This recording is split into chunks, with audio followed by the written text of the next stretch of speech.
waktu itu laris-laris lah. Kenceng-kencengnya wayang kulit, Mas. Kalau wayang kulit kan nyampe pagi. Lah kan mau berangkat kuliah yuk. Meripatnya ya udah kelet toh. Jadi ya saking larisnya ya akhirnya, tapi ini jangan ditiru ya, ini nggak bagus ya. Tapi memang waktu itu memang. Tapi hasilnya bagus tuh. Jangan ditiru, jangan ditiru. Waktu itu ya memang butuh duit, jadi pasti berat di kerjanya gitu loh. Itu kepepet dulu ya. Iya.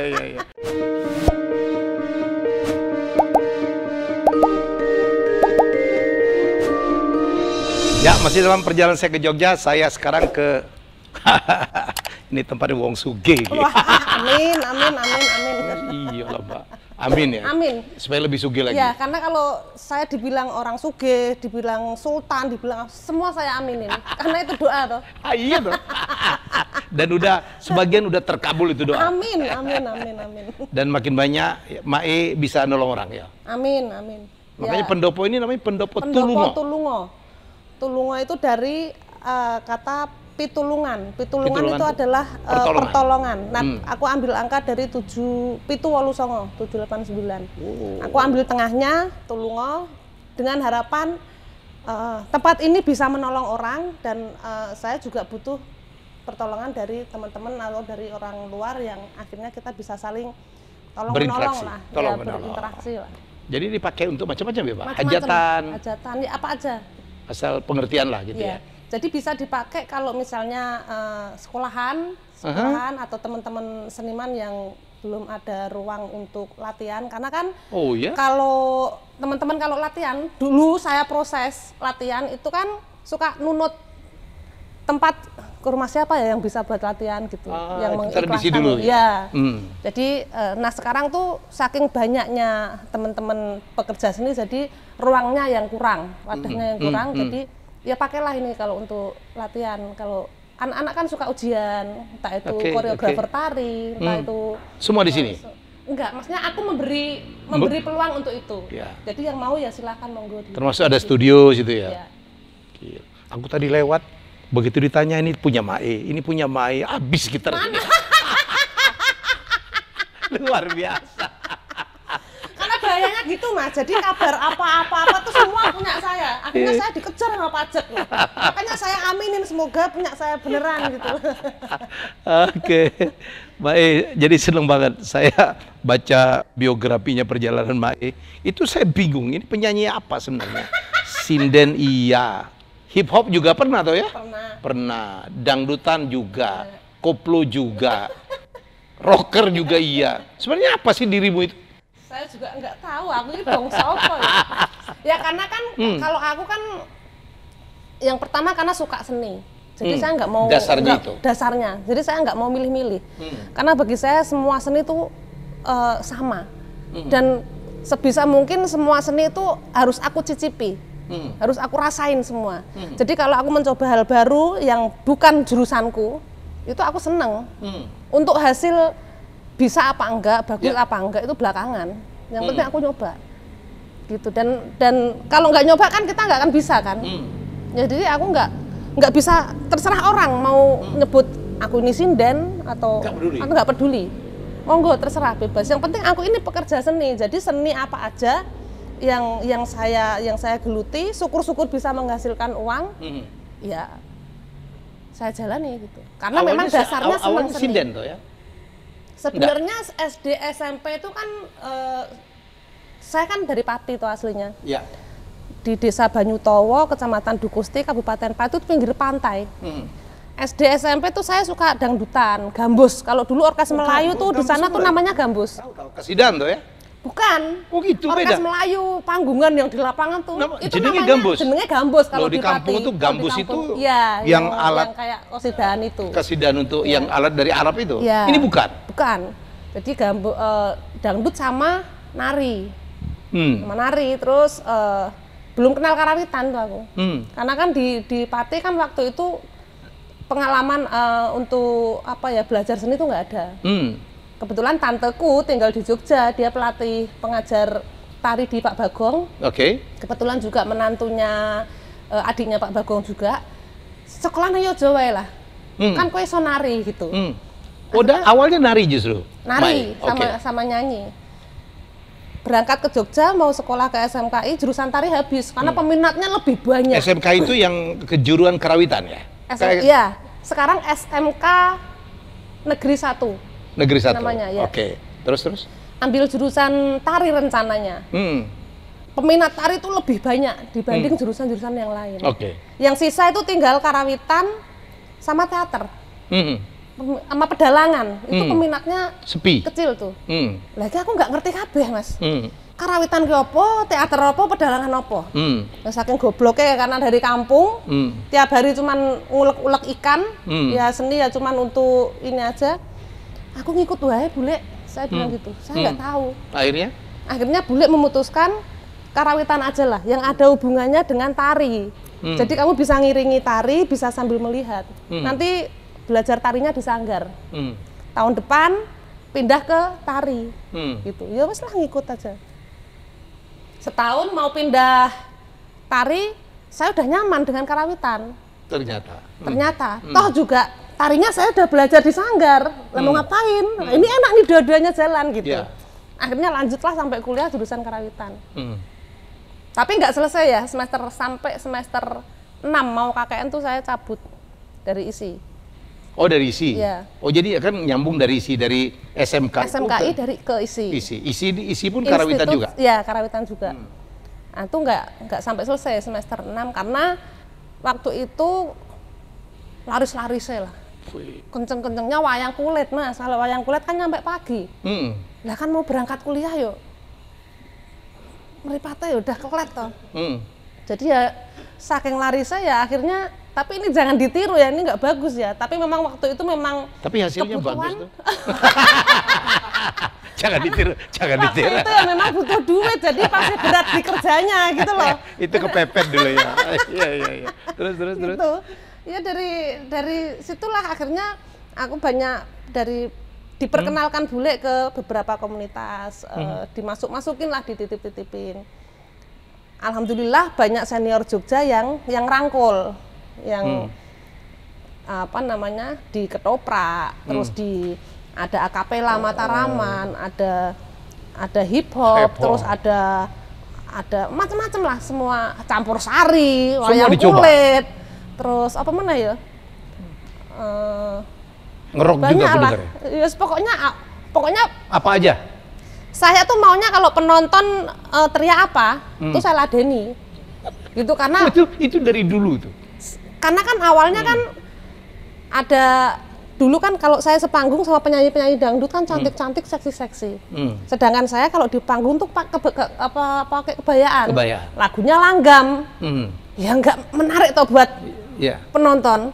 Jadi saya tuh sering dapat sorakan. Wah, medun, ora seksi, ora lucu kayak gitu. Oh gitu ya. Sering ada tekanan-tekanan gitu.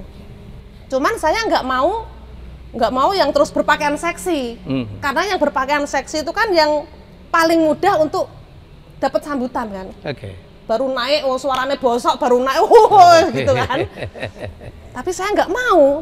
Gimana ya? Tetap pakai kebaya, tapi tetap ada sambutan. Tetap atraktif gitu ya. Akhirnya mau nggak mau itu aku cari. Ya, akhirnya makanya tersebutlah sinden gila, sinden petakilan gitu. Ya karena aku nggak dapat sambutan kayak gitu ya. Akhirnya karakter itulah yang nempel, terus ketambahan banyak hidup saya tuh banyak dendam, Mas. Oh ya, maksudnya banyak dendam ya karena masa-masa susah dulu lah. Jadi kayak apa ya, tiba-tiba blank. Katanya sampai tidur di garasi orang gitu. Iya, itu di Jakarta. Jakarta. Itu di Jakarta. Saya sempat numpang tidur di garasi 3 bulan tuh di manajernya Cagur waktu itu. Karena kan saya masih ngontrak, masih berpindah-pindah lah. Nomaden. Masih awal-awal di Jakarta itu orang di kampung tuh taunya ya aku artis wes sugih. Padahal itu baru awal-awal di Jakarta, belum terkenal banget. Tapi ngertinya aku karena udah di TV Jakarta, duitku banyak. Mereka nggak tahu awal saya ke Jakarta tuh gali lubang tutup lubang. Mau ke Jakarta utang, engkau bayaran medun bayar utang. Sedangkan kalau di TV kan nyanyi terus dapat duit. Oh iya. Iya toh. Apalagi jadi yang nunggu di stasiun yang itu. Ya. Jangan diomongin. Jadi kan ya banyak yang apa hidup saya itu banyak dendam lah, misalnya kayak kalau dulu kan saya susah. Jadi banyak orang kaya di sekitar saya itu yang sama orang susah tuh kok. Iya? Iyalah, sio-sio lah, nggak mau rangkul gitu. Nganggap remeh kan. Iya. Iya. Dan sampai nempel di otak saya karakter orang sombong tuh seperti apa gayanya. Itulah yang tak pakai di panggung. Yang akhirnya karakter Soimah tuh kaya, sombong, yang ngebayarin orang. Iya, jalannya apa, nggak noleh apa. Oh itu lebih kepada untuk iya, jadi ada ngenyeknya, ada dendamnya gitu ya. Jadi karakter saya yang saya bentuk itu adalah rangkuman dari dendam saya, tapi yang akhirnya jadi lucu positif, toh. Ya. Jadi komedi. Aku bawain ke lucu, yang akhirnya yang ke untuk bisa jadi karir, untuk bisa menghibur, yang itu positif lah. Jadi, tapi sekarang jadi juri juga, semua kayaknya ya. Ya alhamdulillah, kenapa orang percaya? Saya juga nggak tahu ya kenapa, kayaknya kayak saya ini orang bener padahal ya. Ketawanya saya juga heran ya kenapa saya jadiin juri. Ini ketawa dari model gini tuh dari dulu ya? Mungkin ya, saya juga nggak kroso ya. Tapi yang jelas dulu itu saya pendiam. Pendiam banget. Masa? Iya, jadi jarang saya ngomong. Jadi ketika ibu nyuruh apa itu saya nggak pernah semaur. Tahu semaur ya? Melawan? Balas omongan gitu. Oh enggak? Iya. Saya nggak pernah. Karena kebetulan ibuku juga galak. Main tangan waktu itu. Jadi daripada saya nanti disamplok ya mending saya diem. Jadi itu udah kebentuk, udah diem. Makanya pas awal saya di TV yang dengan karakter itu, keluarga saya heran. Loh kok iso jangan-jangan ini asli jangan. Bisa gitu, kamu siapa yang ngajarin? Kok bisa gitu? Jadi keluarga sempat kaget dengan melihat aku di TV yang sombong, yang sok kaya, yang ngomongnya seenaknya. Nah itu kebentuk juga karena proses di Jogja, ketemu teman-teman senior, diajarin lah sama Pak Marwoto CS, sama teman-teman Ketoprak Contong, teman-teman Akapela Mataraman, teman-teman ya apa namanya? Akhirnya terbentuk kebentuk lah di Jogja ini. Karakter Mai itu. Ya. Mai kalau harus berterima kasih ke siapa ya yang paling membentuk Mai ya? Kalau saya harus berterima kasih dulu kepada tante saya yang membawa saya ke sini. Bule itu ya? Bule. Ya, karena kalau saya nggak dibawa ke sini kan saya mungkin sekarang jadi nelayan mungkin ya, penjual ikan mungkin ya. Di Pati sih. Di Pati. Karena kan mayoritas nelayan kan di sana. Nelayan, oke. Buat tante saya yang menyarankan dan mengajak saya ke Jogja. Gitu ya. Kalau yang membentuk karakter paling baik siapa? Mas Marwoto gitu-gitu termasuk? Iya, sebenarnya karakter itu sudah yang kakak yang apa itu udah sebelum aku masuk komunitas itu sebenarnya udah ada. Nah, tinggal beliau itu yang nebelin. Oh, karakter Ima kayak ngene berarti kowe dadi mbok mban misalnya ini. Jadi mereka yang peka untuk menebalkan karakter itu. Ya termasuk Pak De Marwoto kalau di Ketoprak itu mesti aku dadi yang pecicilan karena karakternya kayak ngene kayak gitu. Jadi ya banyak senior, ada Pak Butet, ada Pak Jaduk, ada Pak Marwoto, dan Bagus Sengarso, Mas Pardiman Jayanegara, terus aduh banyak ya, Romo Sindu, terus kalau terima kasih ya banyak banget. Banyak banget. Karena ya banyak. Dan kebetulan Jogja itu banyak banget kan, seniman budayawannya itu banyak banget. Saking banyaknya ya juga saking tengkleler uripe. Ya. Gitu. Jadi ya yang hidupnya mapan itu ibaratnya bisa dihitung dengan jari. Itu yang menjadi keperhatian seorang Maya. Iya. Tapi saya nggak bisa apa-apa ya karena saya nggak tahu harus ngomong ke siapa kayak gitu. Cuman kadang-kadang kalau saya ngomong nanti aku dikira sok pinter lah yang sok apalah sok apa. Jadi mereka tuh nggak menentukan. Kalau ngomongin gitu tuh aku udah hawanya tuh udah apa ya? Karena kan aku ngerasain dulu prosesnya seperti apa. Bahkan kadang-kadang kalau nggak tega tuh lihat senior saya atau misalnya dulu guru-guru saya gitu yang ibaratnya sekarang hidupnya kurang kayak gitu tuh, lihat gitu tuh kayak nggak nyesek. Iya, nyesek. Cuman kan kalau ibaratnya semua kan larinya nggak bisa ke saya dong. Ya, jadi tapi mau ngomong ke siapa? Gitu. Itu aku nggak punya kekuatan untuk itu. Tapi saya dengar Mai cukup banyak membantu ya, senior itu yang. Ya. Aduh. Ya sedikit, ya semampuku sedikit lah. Ya. Apalagi yang pas COVID kemarin ya, banyak juga yang COVID kemarin kena. Itu aku aja itu stresnya luar biasa karena sempat off lama. Tetapi ya namanya yang teman-teman seniman di daerah itu kan pasti yang dipandang kan mesti aku toh, karena yang di Jakarta gitu. Tapi kan saya nggak bisa bantu semua, Mas Helmi. Iya. Lah nek bantu semua, saya tuh juga pusing sebenarnya. Cuman kan mereka nggak harus tahu, saya juga. Iya. Toh kalau saya ngomong juga mereka nggak percaya. Tapi Mai kan bantu lah ya. Bantu. Tapi saya dengar beberapa seniman-seniman besar gitu datang ke Mai ya. Saya dengar ceritanya. Luar biasa. Itu yang barangkali membuat rezekinya Mai makin gila, semua dibeli kan. Amin. Alhamdulillah ya. Ini ya saya juga cukup banyak ya mengangkat kehidupan seniman-seniman, pelukis yang karyanya ndak laku. Saya kemarin shock Mbak, ke Ubud ada pelukis yang 2 tahun tidak ngelukis, udah shock banget kayaknya aku udah nggak mau ngelukis Mas Helmi. Waduh sedih Mbak. Ke siapa kita harus ngadu? Ke pemerintah kah?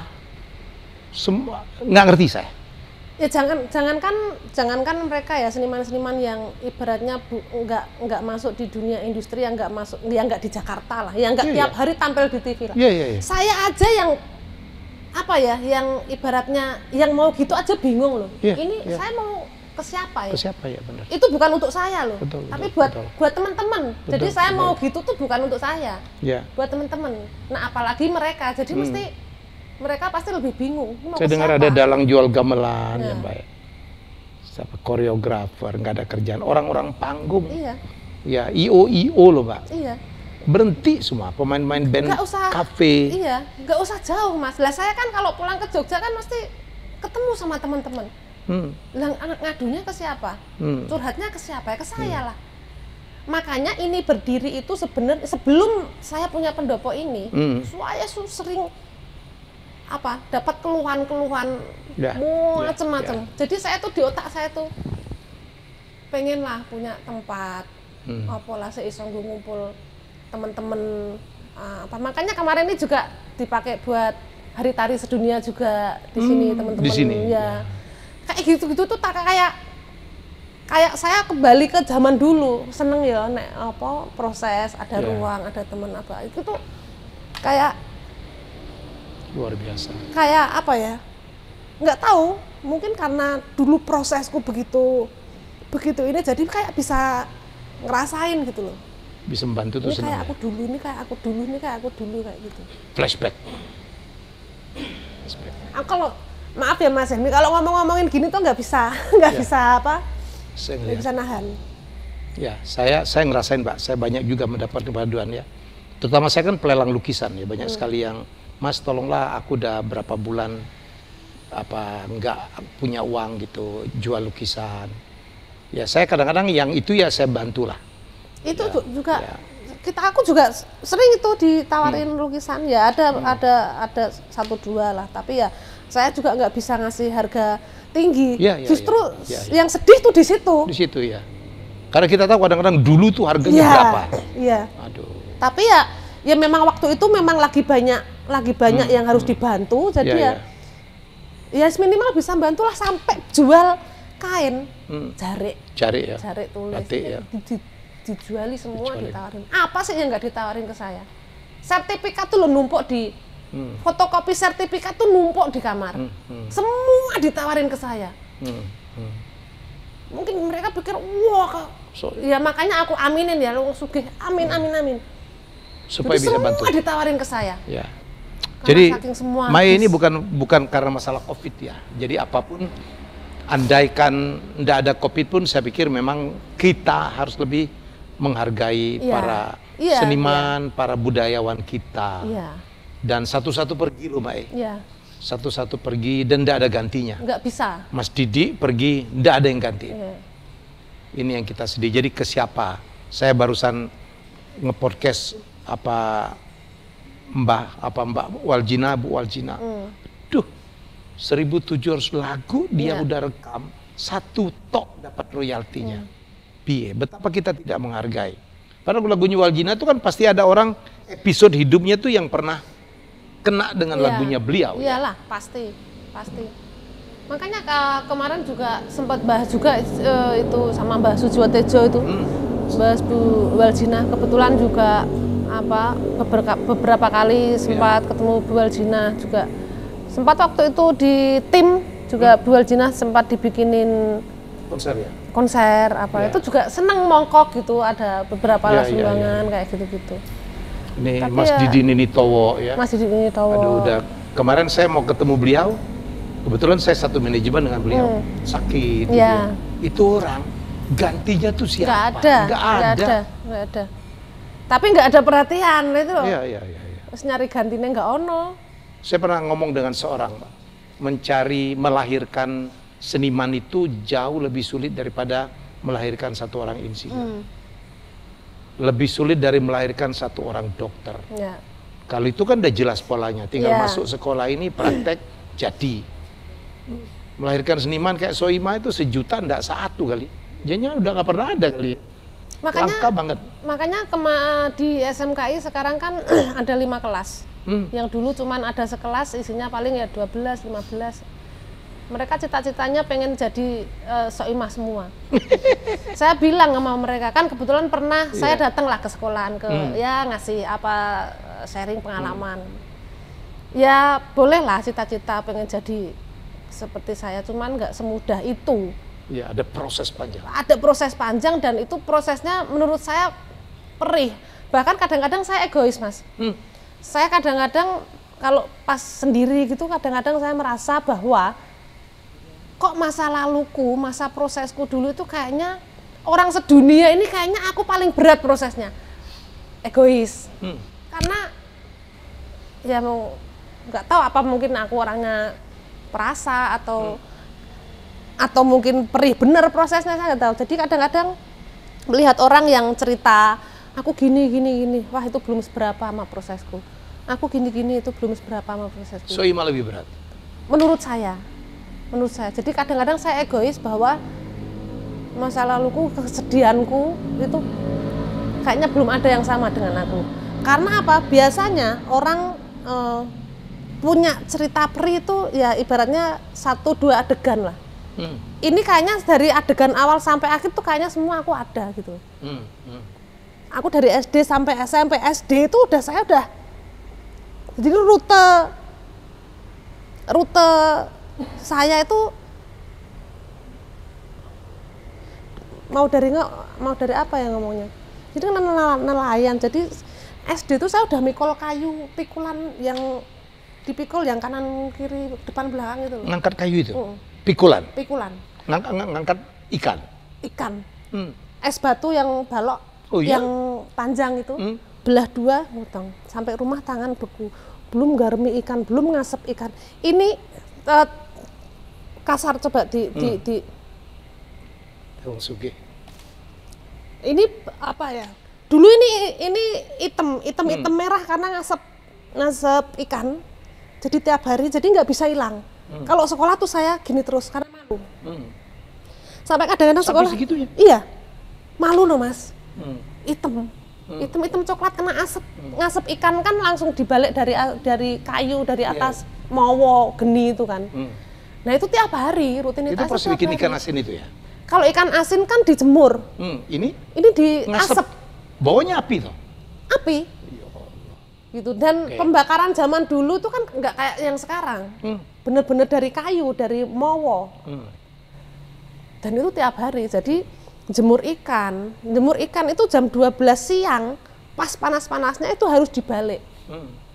Karena apa? Karena harus kering tuh. Kalau sampai telat keringnya itu kan busuk, dia keluar set itu loh. Jadi pas terik itu harus dibalik. Makanya saya suka handuk tak basahin buat nutup, karena kan banyak toh. Nah itu ikan asin, terus ngasep ikan, terus ikan pindang.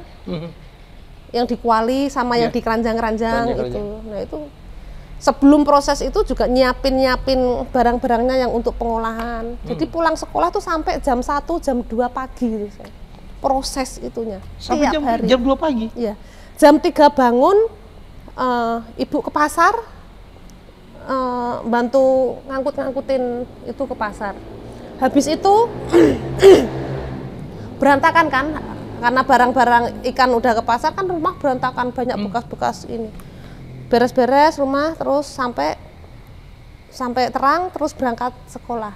Makanya kadang-kadang masih sampai sekolah misalnya duduk gini tuh tiba-tiba masih ada sisik-sisik yang nempel itu. Jadi di sekolahan baru kelihatan kayak gitu. Itu tiap hari rutinitas kayak gitu. Sampai SMP. SMA yang SMP diselamatkan bule itu di Jogja. Iya. Karena melihat foto saya nari. Kowe iso nari toh ternyata gitu. Sekolah nari. Yang biayain bule. Bawalah ke sini. Bule. Nasib orang nggak pernah tahu ya. Iya. Mai sekarang udah sukses. Bagaimana Mai memaknain suksesnya Mai? Sebenarnya kalau saya dibilang sukses ya saya belum merasa sukses Mas Hilmi. Kadang-kadang kan orang melihat kan sekilas ya. Melihat misalnya aku punya ini terus di sosmed gini ya mungkin wah sukses. Isunya sekali nyanyi ratusan ya, juta cuman kan di balik itu kan banyak ada kegelisahan juga. Kenapa aku belum merasa dibilang sukses? Karena saya merasa belum bisa mendampingi anak-anak dengan seutuhnya. Dari kecil saya tinggal ke Jakarta. Sekolah apa belum bisa mendampingi. Itu juga menurutku juga ya piye aku bisa dibilang sukses wong aku dadi ibu belum bener gitu. Jadi kadang-kadang saya ya tapi ya nggak apa-apa ya orang ngomong ya diaminin aja selama itu bagus. Cuman kan mereka nggak semua tahu apa yang lah buat anak-anak saya mungkin juga beban. Oh kita didampingi pak bapak nih ibu kok aku nggak pernah apa mungkin gitu juga. Nah ketika tak dampingin posisi sekarang kalau misalnya keluar udah sibuk dengan dimintain foto. Jadi saya nggak punya waktu, nggak punya ini untuk nyenengin anak-anak. Karena kalau keluar rumah aja udah harus jadi milik orang banyak. Yalah. Jadi pernah anakku mau ke mall itu sampai ibu nggak usah ikut lah, nanti daripada sibuk foto-foto sakit hati loh Mas gitu. Mereka jujur kali ya? Iya. Karena kan kalau aku ngeladenin apa foto-foto kan ya otomatis anakku kan mesti mojok kan, mundur kan. Mundur ya. Nah apa yang dirasain anakku kan pasti sakit, walaupun dia nggak ngomong. Sama ayah aja, ibu nggak apa-apa. Sampai kalau saya mau ke sekolahan, tuh anakku sampai nggak mau. Nggak usah lah Bu, nanti di sekolahan malah geger, malah ini, aku malah malu. Gitu. Jadi apa dipanggil ke sekolahan, apa itu kami jarang ke sekolahan. Orang nggak pernah mikir ya? Nggak pernah mikir. Tapi ya mungkin justru malah mikirnya pas nenggone kok nggak mau pernah datang ke sekolahan, nggak ada perhatian sama anak. Itu kan aku harus kenyamanan anakku juga aku harus tanya sama dia. Ini ada undangan ini biar ibu berangkat nggak ini. Karena anakku tuh malu kalau ini anak esok imah, dia nggak suka. Karena memang dari kecil kamu pokoknya jangan mentang-mentang anaknya artis ini, aku nggak mau kamu bawa ibumu gini-gini, pokoknya harus berteman biasa. Karena mungkin udah nempel, jadi dia nggak dimanapun tempat dia tuh nggak mau ada embel-embel itu tuh nggak mau. Nggak pernah kepikir untuk orang ya. Iya. Ada begitu. Ya. Tapi untung ada Mas Koko yang. Iya. Ya paling kadang-kadang ya ayahnya yang mewakili lah. Jadi ibu juga. Iya. Nggak ada kepikiran anak-anak dibawa ke Jakarta? Dulu sempat saya mau bawa ke Jakarta, tapi karena masih kecil, aku tahan dulu. Karena pikirku gini, karena waktu itu kan di Jakarta kan jadwal masih padat-padatnya, sama aja tak bawa ke Jakarta, tak tinggal terus. Nanti sama pembantu juga. Lah kalau di sini kan sama simbahnya, sama budenya, jadi masih ada keluarga yang ngontrol. Nanti bayanganku nantilah kalau udah gede tak bawa ke Jakarta. Nah sekarang udah gede, tak bawa ke Jakarta nggak mau. Nggak mau. Ya wes lah. Umur berapa sih? Yang gede lulus SMA sekarang, yang kecil lulus SMP.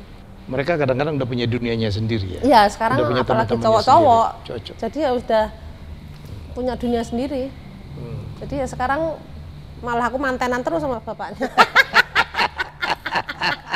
Karena temen-temennya udah banyak tau, udah pada main kemana-mana.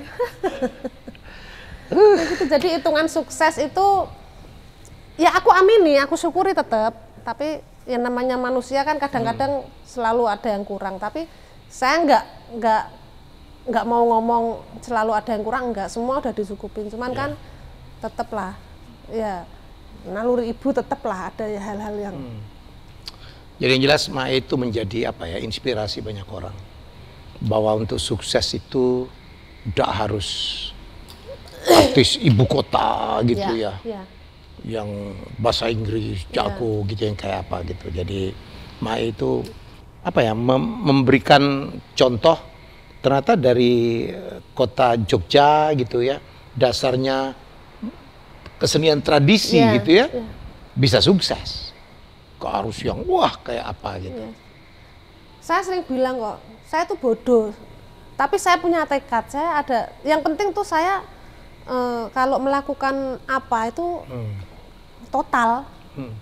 Tuh, walaupun saya bodoh, tapi misalnya ketika entah itu ngomong, entah itu ketika kita bisa merasakan, bisa pernah melihat, pernah menyentuh, itu pasti kita ibaratnya aktingnya itu pasti bisa kayak beneran. Misalnya saya jadi, misalnya adegan pengemis misalnya, nek saya pernah ngemis kan, berarti kan saya bisa menghayati itu. Lebih nyata ya? Lebih nyata. Minimal melihat, oh nek pengemis tuh koyo apa toh. Makanya saya ketika jadi juri saya pernah ngomong gini, pilih-pilih, neng ojo pilih-pilih. Gitu. Kita tuh harus pilih-pilih, tapi ya jangan terlalu pilih-pilih. Misal kayak teman saya tuh banyak bajingan, tapi saya tetap berteman sama mereka, tapi saya nggak harus jadi bajingan kan gitu. Pilih-pilih, tapi jangan pilih-pilih. Artinya maksudnya kita bisa banyak belajar juga dari bajingan itu ternyata. Ada hal-hal yang harus banyak kita belajar dari bajingan itu. Nah, walaupun tidak semuanya. Walaupun tidak semuanya. Tetapi bagaimana supaya kita bisa memberi aura positif ke bajingan itu, kan gitu. Kita punya teman copet, kan nggak berarti terus saya harus jadi copet. Nah, kenapa dia nyopet? Nah, itu kan kita bisa belajar di situ. Nah, positifnya kan gimana caranya supaya kamu nggak jadi copet, mbok kerja, mbok opo, kamu punya kemampuan apa ya, gitu-gitulah. Makanya kan kadang-kadang kalau serawong itu kan nomor satu menurut saya. Kecuali kualitas, kecuali proses, kecuali apapun itu, serawong itu salah satu poin penting menurut saya. Saya ini seorang punya kemampuan sehebat apapun, nek dia nggak pernah serawong kan nggak ada yang tahu kemampuan kita. Mae sekarang melihat banyak generasi muda ya, dari akar tradisi yang sama dangdut terutama nembus ya. Tadi malam saya ngomong sama Darboy Gang, ada Happy Asmara, ada Denny, Canan segala macam. Mae ngeliat ini gimana? Seneng gitu karena ada yang ngelanjutin atau ada yang ngikutin jalur? Seneng, jadi ya karena kan mereka alhamdulillah sekarang udah diuntungkan dengan wadah teknologi perkembangan zaman seperti ini memudahkan mereka untuk itu. Nah cuman bedanya dengan orang sukses yang di zaman dulu itu kan kesempatan susah, wadah susah, teknologi juga susah. Nah itu yang mungkin yang terasa mungkin lebih matang. Nah bahayanya yang sekarang, tapi tetap senang ya, karena paling nggak banyak seniman-seniman muda yang bermunculan. Jadi toh mereka juga berpenghasilan juga untuk keluarganya masing-masing. Kan itu yang selalu saya ini, mereka dapat duit untuk keluarganya. Jadi PR-nya adalah gimana caranya supaya tidak jadi seniman musiman. Nah itu yang bahaya kalau untuk sekarang nih. Iya, itu challenge-nya ya. Apakah bertahan cukup lama atau tidak? Iya, itu PR-nya. Karena kan banyak kita lihat ada beberapa juga yang tapi musiman. Iya. Sekarang lagi musim koplo udah habis, pindah ke tarleng udah ini pindah ke ini. Nah yang ini jadi udah belum tentu bisa ngikutin juga. Betul, karena apa? Karena prosesnya beda sama orang dulu. Sesuatu yang cepat naik juga cepat turun ya Pak? Iya, kecuali dia berkarya terus. Berkarya terus, atau memang dasarnya Dasarnya kuat, bakatnya emang dari lahir tuh udah ada. Ya. Kayak Maika disuruh nyanyi lagu apa ya jadi. Iya, jadi aku ulang lagi, hasil baik atau buruk nomor 2. Yang penting yakin gitu. Yakin. Oke. Kalau misalnya aku nyanyi rock nggak bagus, ya nggak apa-apa, aku sinden, yusah loh. Ya kan gitu ibaratnya. Ya nggak bagus ya wajar, saya sinden kan gitu. Tapi yang penting kan hajar. Itu tetap gitu. merasa karena awal dari sinden adalah seorang sinden ya. Iya kan saya di Jogja, karena di Jogja itu kan nyemplung pertama kan memang di Karawitan di sinden. Terus saya berangkat ke Jakarta itu juga dengan judul Sinden yang serba bisa itu. Jadi ya saya harus berterima kasih sama logo sinden ini. Walaupun aku bisa kemana-mana. Walaupun, mohon maaf nih, bayangin orang tentang sinden itu kan ada agak miring-miring juga ya. Nah, dulu itu aku sempat bahas tuh, karena mungkin ada yang sinden. Saya nggak bisa menutup mata. Ada yang sinden kan sok digawa dalange, sok digawa sopo, sok demenan mbak iki, sok bener. Tapi kan tugas saya adalah, saya bukan sinden yang seperti itu. Saya sinden yang saya belajar sinden dari sekolahan, dan saya tetap akan menjaga kualitas dan menjaga nama baik lah. Karena saya pernah sekolah, saya menjaga nama baik sekolah. Saya punya keluarga, saya menjaga nama baik keluarga. Secara umum saya menjaga nama baik seni. Bungkusannya kan.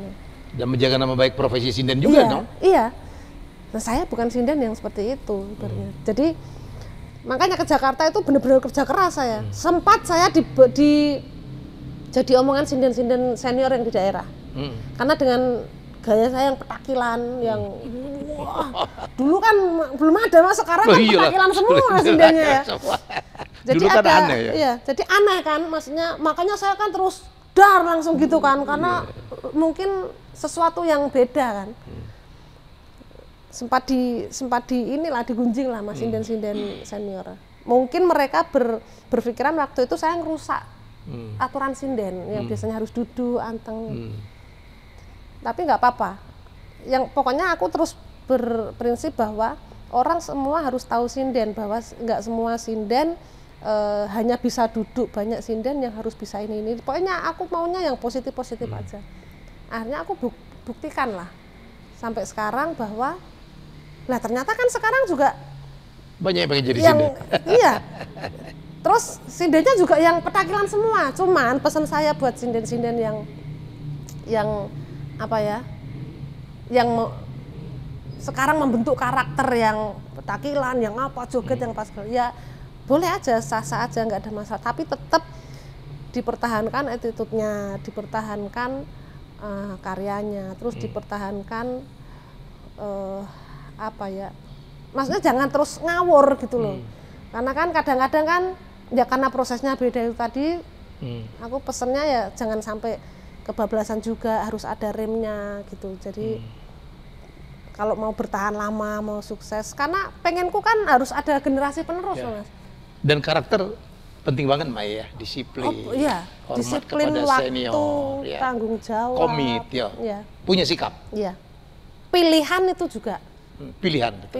Karena kan kalau sampai aku ke Jakarta itu juga untuk ninggalin anak itu kan pilihan berat. Keberanian. Harus ada yang dikorbankan kan. Ya. Baru bisa sukses. Nah nggak berani mengambil pilihan. Jadi bakat aja nggak cukup. Maju mundur nggak cukup bakat saya. Bakat aja nggak cukup. Cantik aja nggak cukup. Makanya saya pede kan, maksudnya dengan Saya di rumah juga cuman berkebun, tandur hitam enggak ibaratnya. Tapi ya aku pede aja karena keyakinanku adalah cantik itu juga nggak cukup untuk mewakili semua. Jadi saya merasa ya sombongnya tetap ada Mas berarti saya. Berarti saya aku baru kaget alasannya sombong itu karena dendam sebenarnya. Oh iya bener. Tapi tak bawa arah ke positif jadi untuk menghibur ya. Lucu. Tapi itu sebenarnya memang dari dendam. Oke, terima kasih Mai, matur suwun. Sami-sami. Banyak yang saya tidak tahu tentang Soimah, ternyata malam ini saya dapat banyak gitu. Dan saya bagaimanapun walaupun saya senior, saya juga belajar banyak dari keberhasilan karena saya pun dari kampung juga ya. Yang membuat kita bisa bertahan. Saya bersyukur aku udah 59 ya. 59, tahun depan 60 tapi alhamdulillah masih bisa bertahan. Sama satu, harus punya sikap, harus berani dan harus terus berkarya. Iya, kayak disiplin, tanggung jawab sama pekerjaannya.